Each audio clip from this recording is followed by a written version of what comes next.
Malam itu, jam dinding menunjukkan pukul 1.33.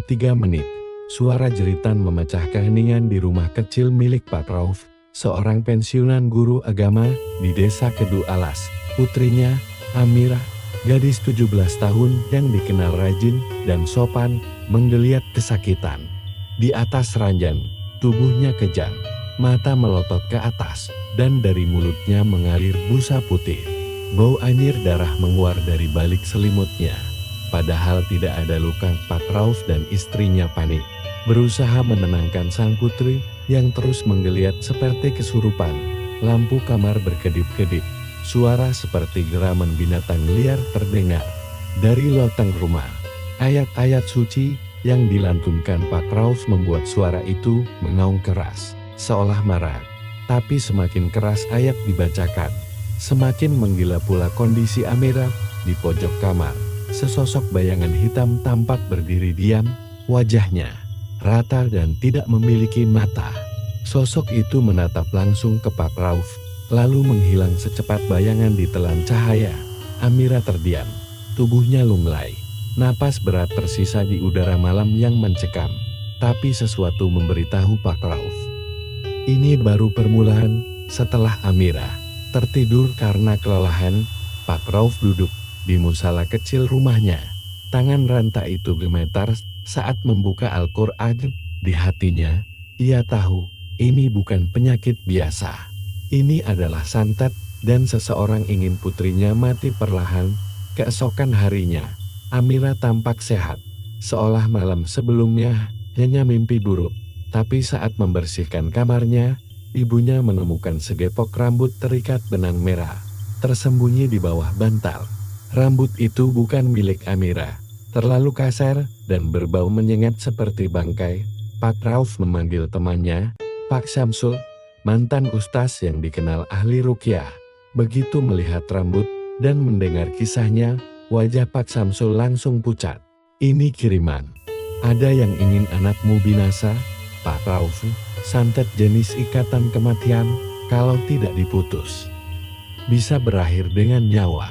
Di malam harinya, Amirah kembali berteriak. Namun kali ini, bukan karena kesakitan, ia bermimpi tubuhnya ditarik ke dalam sumur tua oleh tangan-tangan busuk penuh ulat. Ia bangun dengan kaki penuh lumpur, tapi tak ada hujan, tak ada lumpur di rumah mereka. Semua mulai terasa di luar logika. Pak Rauf mengunci kamarnya, meletakkan mushaf dan air zam-zam di sisi tempat tidur Amirah. Ia bertekad menjaga malam itu. Tapi ketika jarum jam menunjuk pukul 2 dini hari, suara langkah kaki terdengar dari loteng. Padahal loteng rumah itu kosong dan terkunci. Pak Rauf memutuskan pergi ke makam ayahnya di tepi hutan. Di sanalah ia dulu belajar mengaji dan doa-doa pelindung dari leluhurnya. Di bawah pohon jati tua yang akarnya mencuat seperti tangan jenazah, ia duduk bersila, memejamkan mata, dan mulai membaca doa-doa panjang. Namun ada yang aneh. Saat ia membaca doa perlindungan dari santet, angin berhembus dari arah berlawanan. Daun-daun berputar dan terdengar suara lirih perempuan menangis di antara nisan-nisan. Suara itu berkata lirih, "Terlambat, Rauf. Anakmu sudah dicap." Pak Rauf tetap melanjutkan doanya. Peluh dingin mengalir dari pelipisnya, tapi keyakinannya lebih besar dari rasa takut. Ia menyalakan dupa dari kulit gaharu dan membaca 2 ayat. Mansil lengkap, getaran dari tanah mulai terasa, dan sosok hitam yang semalam muncul di kamar Amirah kini berdiri di balik makam. Namun sosok itu tak mendekat. Ia mematung, lalu mundur perlahan saat doa mencapai puncaknya. Lalu, suara tangisan itu berhenti sejenak hening. Tapi kemudian nisan di depannya retak sendiri, membelah tanah, dan mengeluarkan darah segar yang masih panas. Pak Syamsul membawa Pak Rauf ke seorang kiai tua di desa seberang, Kiai Ubaid. Begitu ia dipanggil, mengatakan bahwa ada benda yang menjadi media penghubung santet. Kalau kamu ingin memutus, cari sumbernya. Biasanya mereka simpan boneka santet di tanah kuburan. Dengan petunjuk Kiai Ubaid, malam itu Mereka pergi ke belakang rumah kosong milik orang gila yang sudah lama meninggal. Di sana, terdapat pohon waru besar dan sebuah nisan kecil tanpa nama. Kyai Ubaid menggali pelan-pelan dan benar saja dalam tanah ada boneka dari kain kafan, dipaku 9 kali, dibungkus dengan nama Amira yang ditulis darah. Pak Rauf gemetar. Di dalam boneka itu, ada bagian tubuh anaknya seperti kuku dan potongan kulit kecil yang entar. Bagaimana bisa didapatkan? Pak Ubaid mengambil air dalah, menyiramnya, lalu membakar boneka itu dengan api dari kayu bidaran. Terdengar suara raungan mengerikan dari dalam tanah, seperti wanita yang disayat-sayat hidup-hidup. Namun begitu api padam, angin besar menerpa, dan dari arah pohon waru muncul makhluk tinggi dengan mata merah menyala. Kalian membatalkan perjanjian. Suaranya bergema seperti dua suara jadi satu. Pak Rauf mundur, memegang tasbih erat. Saya hanya ingin anak saya hidup, teriaknya, dan makhluk itu tertawa pelan, lalu menghilang. Pagi harinya, setelah peristiwa pembakaran boneka santet, Pak Rauf pulang dengan wajah letih, namun penuh harap. Ia masuk ke kamar Amira yang masih terbaring lemah. Namun saat ia duduk di sisi ranjang, Amira menatapnya dengan tatapan kosong, lalu menjerit seolah melihat sosok iblis. Siapa kamu? Jangan sentuh aku. Pak Rauf tertegun, air matanya mengalir. Putrinya sendiri tak mengenalinya. Ia mencoba mendekat, tapi Amira menjerit lebih keras. Tubuhnya menjerit kesakitan. Mes kita disentuh. Di dinding kamar muncul tulisan darah. Jangan campur, dia milik kami. Ibu Amira yang melihat itu langsung pingsan di tempat. Pak Rauf melafazkan ayat kursi dengan suara bergetar. Namun tulisan itu tak menghilang. Bahkan kat dinding mulai mengelupas, memperlihatkan wajah-wajah Anes yang menjerit dalam diam. Pak Rauf sadar roh jahat belum pergi. Ini bukan hanya kiriman biasa, ini adalah perang. Di malam hari, Amira mulai bicara dengan suara yang bukan miliknya. Suara dalam, berat, dan laki-laki. Ia berkata, kau telah membakar utusan kami, maka akan kubakar seluruh jiwamu. Malam itu, Pak Rauf tak tidur. Ia hanya bersujud, berdoa, dan menangis. Pak Rauf mendatangi kembali Kyai Ubaid. Mereka berdua menyelidiki siapa dalam pengirim santet itu. Lewat mimpi ruqyah, Kyai Ubaid masuk ke dimensi gaib. Di sana, ia melihat satu sosok perempuan tua, mengenakan kebaya hitam, menggenggam rambut Amira, dan tertawa. Namanya adalah Mbok Lira, dukun santet dari desa sebelah, yang dulu diusir karena menumbalkan anak sendiri. Namun nama Mbok Lira sudah lama dilupakan. Ia dikabarkan meninggal 12 tahun lalu setelah dibakar masak, tapi jasadnya tak pernah ditemukan. Konon, ia mengutuk semua keluarga yang menyebut namanya. Mereka akan didatangi dalam tidur dan dirasuki sampai mati. Kyai Ubaid berpesan, kalau kau ingin menang, jangan lawan dengan amarah, lawan dengan cahaya. Tapi malam itu, Pak Rauf gagal mengendalikan hatinya. Dalam doa, ia bersumpah akan membalas siapapun yang menyakiti anaknya, bahkan jika harus turun ke neraka. Dan itulah awal malapetaka baru, karena malam itu, makhluk yang selama ini mengintai mulai memasuki mimpinya. Pak Rauf tertidur dengan Al-Quran di dada, tapi dalam mimpinya, ia berjalan menyusuri lorong panjang yang berdarah. Dindingnya berisi gambar Amira dalam berbagai posisi menyakitkan, dicekik, digantung, dibakar. Suara tangisan terdengar dari ujung lorong. Ia berlari, berteriak nama anaknya. Tiba-tiba dari dinding, keluar tangan-tangan pucat yang mencengkeram tubuhnya. Ia melihat Mbok Lirah berdiri di depan pintu, mengacungkan jari ke arah Pak Rauf dan berkata, kau yang membiarkanku mati, sekarang gantian. Lalu ia membuka pintu, dan dari sana muncul api besar yang membakar mimpi Pak Rauf. Ia terbangun dengan tubuh penuh luka bakar ringan. Dokter tak bisa menjelaskan kenapa tubuhnya melepuh seperti terbakar, padahal tidak ada kebakaran. Tapi yang lebih mengejutkan, Di lengannya muncul tulisan samar, bayar dengan jiwa. Malam itu, Pak Rauf sadar. Ini bukan hanya tentang menyelamatkan Amira, ini adalah ujian iman dan balas dendam kuno yang harus dihentikan sebelum warisan laknat itu menular ke generasi berikutnya. Saat sore menjelang, Ibu Amira yang selama ini tampak tenang mulai menangis tak terkendali. Di depan Pak Rauf, ia mengaku bahwa 2 bulan lalu, ia pernah mengambil tanah dari depan rumah mantan tetangganya tanpa izin. Tanah itu dipakai menanam bunga kenanga, karena katanya bisa membawa rezeki.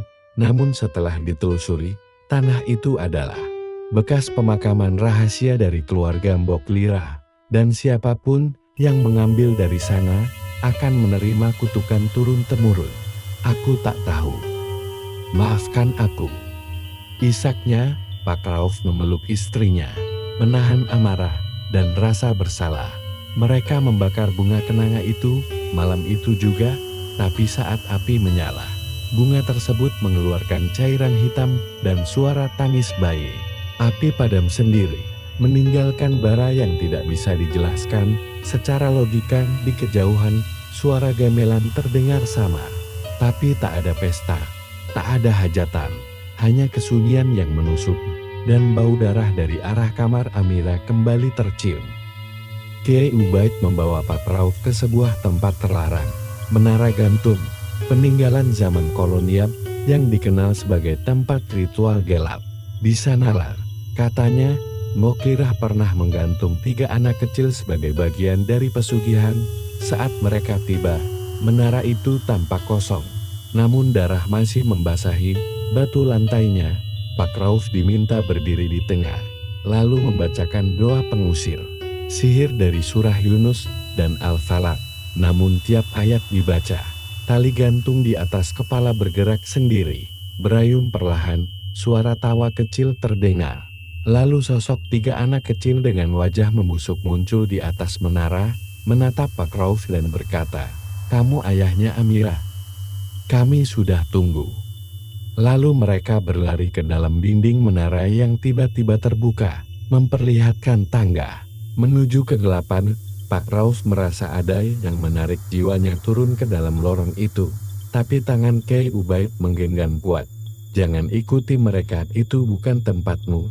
Namun di lorong itu, Pak Rauf sempat melihat Amira sedang menangis dalam kurungan api. Setelah pengalaman di menara gantung, Pak Rauf merasa tubuhnya lemah. Tapi di dalam hatinya, keyakinannya justru semakin kuat. Malam itu ia kembali mengurung diri di musala kecil rumahnya, membacakan ayat-ayat suci tanpa henti. Ia percaya, balik tirai gelap yang menyerang putrinya, ada cahaya yang akan terbuka jika ia tak berhenti berdoa. Namun sesuatu mulai berubah. Setiap kali ia membaca ayat kursi, cahaya lampu menjadi redup, lalu terang kembali 1 kali. Saat sampai pada akhir ayat, angin kencang masuk dari jendela yang tertutup rapat. Angin itu membawa suara Amira yang berkata lirih, "Ayo, jangan berhenti." Pak Rauf semakin bersemangat. Ia membuka mushaf, membacakan surah Yasin dengan air mata membasahi sajadah. Tapi pada ayat ke-83, tiba-tiba mushaf di depannya terbakar sendiri, tapi tidak menyisakan abu, hanya asap putih yang naik. Lalu berubah menjadi wajah Mbok Lira yang berteriak, "Berhenti!" Dan malam itu, Pak Rauf tak bisa bicara, lidahnya keluh. Ia hanya bisa menangis dalam sujud. Sementara dari kamar Amira, terdengar suara jeritan panjang yang membuat seluruh tetangga terbangun ketakutan. Keesokan harinya, Kiai Ubaid datang membawa kabar buruk. Ia menemukan jejak ritual terbaru Mbok Lirah tumbal perawan yang dilakukan di petilasan tua dekat kuburan Cina. Namun tumbal itu gagal, daging korbannya tidak diterima makhluk yang diundang. Maka arwah itu kini mengamuk, tak terkendali, dan terikat pada Amira. Karena Amira telah dijadikan pengganti, ia dijadikan tumbal cadangan. "Pak Rauf," kata Kiai Ubaid dengan mata berkaca-kaca, "kalau kita tidak melepaskannya, arwah itu akan mengoyak tubuhnya dari dalam. Pak Rauf menangis, ia tak sanggup membayangkan tubuh anaknya dijadikan wadah arwah gentayangan. Maka mereka menyiapkan ritual pemutusan malam harinya. Sebuah ruangan disucikan dengan 7 air sumur, 7 jenis dawai, dan bacaan 99 Asmaul Husna yang dibacakan tanpa henti. Tapi saat ritual dimulai, tubuh Amira mendadak melayang ke udara. Matanya berubah putih semua. Ia berkata dengan suara 3 orang sekaligus, "Jangan coba-coba keluarkan kami. Atau kalian semua akan terkubur dalam tanah ini, malam ini juga." Ritual itu gagal total. Tubuh Amira terjatuh keras. Jantungnya berhenti berdetak selama 2 menit sebelum kembali berdetak pelan. Rumah Pak Rauf tiba-tiba terasa panas seperti terbakar. Dinding mengeluarkan bau hangus, dan lantai musara mengelupas seperti kulit melepuh. Pak Rauf melihat ke jendela dan terkejut. Rumahnya perlahan meleleh seperti lilin yang terbakar dari dalam. Namun itu hanya bisa dirasakannya sendiri. Istrinya tak melihat apa-apa. "Rauf, kamu bicara apa sih? Rumah kita baik-baik saja," katanya. Namun bagi Pak Rauf semuanya berubah. Ia seperti hidup dalam 2 dunia, satu dunia Norman, dan satu dunia laknat tempat roh-roh jahat berkeliaran. Dalam dunia itu, semua dinding rumah tertulis nama-nama jin dan korban, termasuk nama istrinya sendiri. Saat malam tiba, Pak Rauf melihat bahwa setiap cermin di rumah memperlihatkan wajah Mbok Liran. Ia menutup semua kain dan kaca, lalu membaca doa pelindung 1000 kali. Tapi cermin terakhir membalas balik, "Kamu bisa sembunyi dari mata manusia, tapi tidak dari kami." Kiai Ubaid membawa Pak Rauf ke lokasi terakhir Mbok Lirah menyelesaikan pesugihannya. Makam Rahim mati. Makam ini bukan untuk manusia, tapi tempat dikuburnya janin hasil tumbal. Legenda setempat menyebutkan bahwa siapapun yang berdoa di sana akan mendengar tangisan yang tak boleh ditanggapi. Namun mereka tak punya pilihan. Di sana Pak Rauf menggali tanah sambil terus membaca Al-Baqarah. Kiai Ubaid menggenggam segenggam garam dan tanah dari masjid untuk penetral. Tapi begitu tanah digali 1 meter, mereka menemukan kantong kain putih berisi janin kecil, lengkap dengan jimat bertuliskan nama Amira binti Rauf. Pak Rauf berteriak. Ia memeluk kantong itu dengan tubuh gemetar. "Ya Allah, lindungi anakku," isaknya. Tapi kantong itu berdenyut, seolah hidup. Lalu dari balik makam muncul bayangan wanita tinggi, tanpa wajah, berjalan perlahan mendekat. Pak Rauf menggenggam tasbih dan membaca dengan suara keras. Tapi wanita itu tak berhenti. Kiai Ubaid menggenggam keris putih dan menusuk tanah di antara mereka.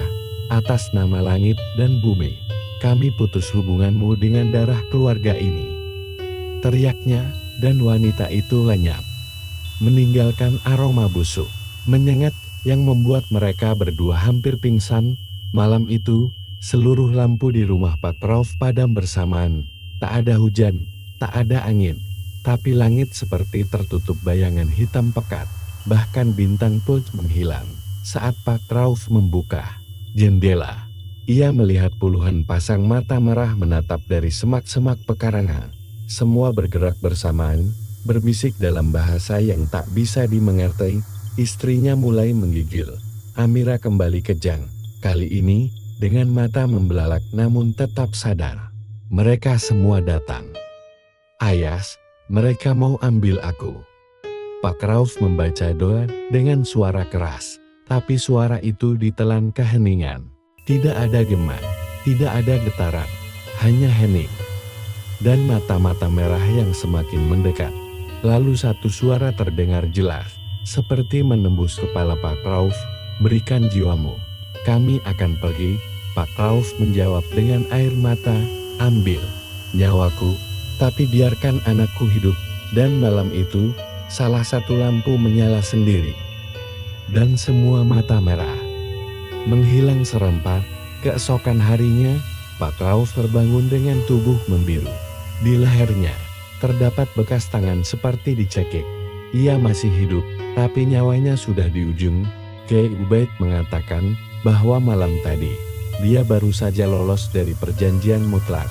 Kalau kau bersujud di depan mereka malam itu, jiwamu sudah dibarta. Namun perjanjian itu belum selesai. Mbok Lira sendiri datang dalam wujud mimpi Amira. Ia berkata, kau ingin anakmu hidup, maka jadilah budakku, jadi penerusku. Ia menunjukkan masa depan di mana Pak Rauf menjadi dukun hitam dengan pengikut banyak. Namun anaknya sehat dan kaya raya. Saat mimpi itu usai, Amira mendadak sembuh. Tubuhnya sehat, senyum kembali, tapi Pak Rauf tahu itu bukan kesembuhan sejati. Ia tahu harga dari kesembuhan itu terlalu mahal. Maka ia pergi diam-diam ke tempat yang hanya sedikit orang tahu, Gunung Watu Biru, tempat pertapaan paling sakral di tanah Jawa. Di atas Gunung Watu Biru, Pak Rauf tinggal selama 7 hari. Ia hanya makan garam dan air zam-zam. Tiap malam, ia dibayangi mimpi-mimpi mengerikan. Dari masa kecil hingga ketakutan terdalamnya. Tapi ia tak berhenti. Ia membaca doa dari subuh hingga isya. Pada hari ketujuh, ia mendapat mimpi cahaya. Dalam mimpinya, ia melihat anaknya duduk di taman bunga, ditemani wanita berjilbab putih. Wanita itu berkata, jika kau yakin, maka jadilah. Tamenyan, biarkan aku yang menyeret iblis itu kembali ke tempatnya. Saat terbangun, tubuh Pak Rauf dipenuhi luka. Tapi ia merasa damai.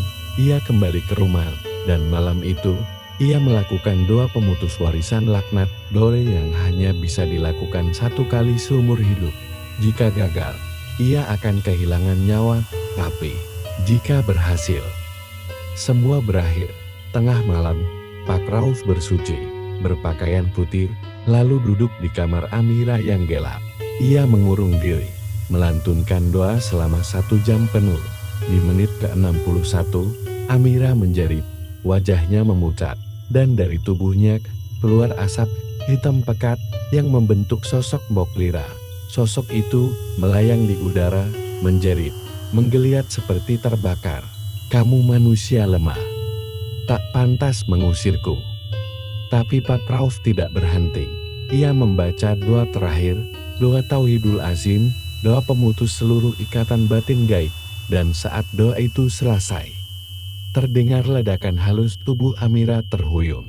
Lalu tenang, sosok Mbok Lira terbakar perlahan, memekik histeris, lalu meledak menjadi abu. Pagi harinya, Pak Rauf dan Kiai Ubaid pergi ke tempat terakhir, tanah bekas rumah Mbok Lira. Mereka menggali 1 titik dan menemukan kotak besi berisi belulang, jimat, serta surat kutukan. Mereka membakarnya dengan api 7 kayu sakti, lalu menaburkan garam dan 2 pemunci. Saat abu menghilang, tanah tempat itu mereka lalu menutup sendiri seperti ditelan bumi. Sudah selesai, kata Kiai Ubaid, tapi Pak Rauf tahu luka batinnya akan terus membekas. Tapi paling tidak, anaknya telah bebas. Amira bangun dengan mata sembab. Ia tidak ingat semua kejadian, tapi ia menangis begitu melihat ayahnya. Ayah, kenapa ayah lebih tua dari kemarin? Pak Rauf tersenyum, rambutnya sebagian memutih.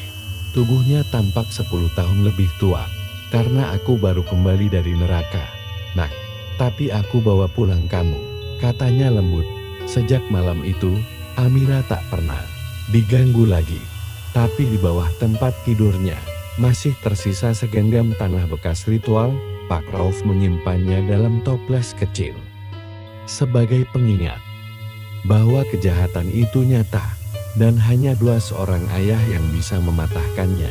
Setiap malam, Pak Rauf masih sujud di atas sajadah yang sama, bukan karena ketakutan, tapi karena syukur.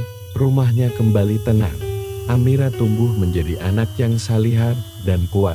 Namun di luar sana, kejahatan seperti Mbok Lira mungkin belum selesai, dan karena itu, Pak Rauf tetap berdoa. Karena ia tahu, setan takut bukan pada pedang, tapi pada air mata orang tua yang berdoa dengan cinta.